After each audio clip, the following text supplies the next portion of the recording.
அரிசி மாவு உப்பு போட்ட தண்ணியில் மஷ்ரூம் போட்டிருக்கேன். இப்போ ஒரு 5 மினிட்ஸ் ஊறட்டும். எல்லாம் தேய்ச்சி வாஷ் பண்ணி எடுத்துக்கலாம். நம்ம அதுக்குள்ளேயும் வெங்காயம் தக்காளி கட் பண்ணி எடுத்துக்கலாம்.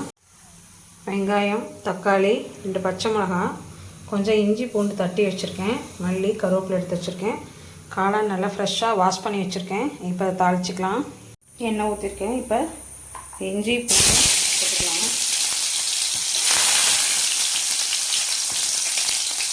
பச்சை மிளகாய்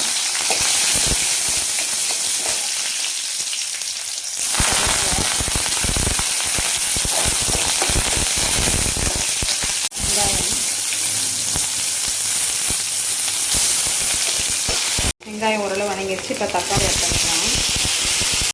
உப்பு கொஞ்சம் ஆட் பண்ணிக்கலாம்.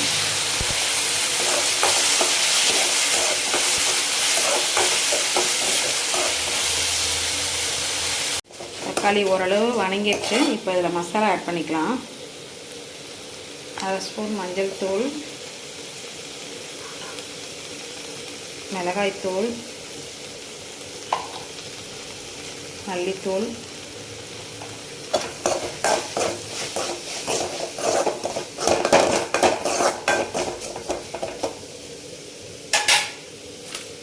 இப்போ நம்ம கட் பண்ணி வச்சுருக்க காளானை அதில் ஆட் பண்ணிக்கலாம். காளான்லேருந்து நிறைய தண்ணி வரும், அதனால் நம்ம தண்ணி ஊற்ற வேண்டியதில் கொஞ்சம் ட்ரையாகவே பண்ணிக்கலாம். காளான்லேருந்து கொஞ்சம் தண்ணி வந்திருக்கு. இந்த தண்ணியே போதும் வேகிறதுக்கு. மஷ்ரூம் சூப்பராக வெந்துருச்சு. இப்போ ஃபைனலாக அதில் கொஞ்சம் கொத்தமல்லியில் ஆட் பண்ணிக்கலாம். கொஞ்சம் வேர்க்கடலை வேக வச்சு வச்சுருக்கேன். இப்போ இதை ஆட் பண்ணிக்கலாம்.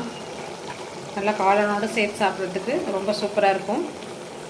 மஷ்ரூம் கிரேவி சூப்பராக ரெடி ஆயிடுச்சு.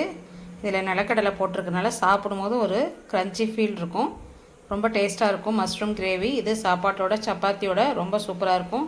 ரசம் சாதம் சாம்பார் சாதத்தோடு தொட்டுக்கலாம். ட்ரை பண்ணி பாருங்கள் நீங்களும். தேங்க்யூ.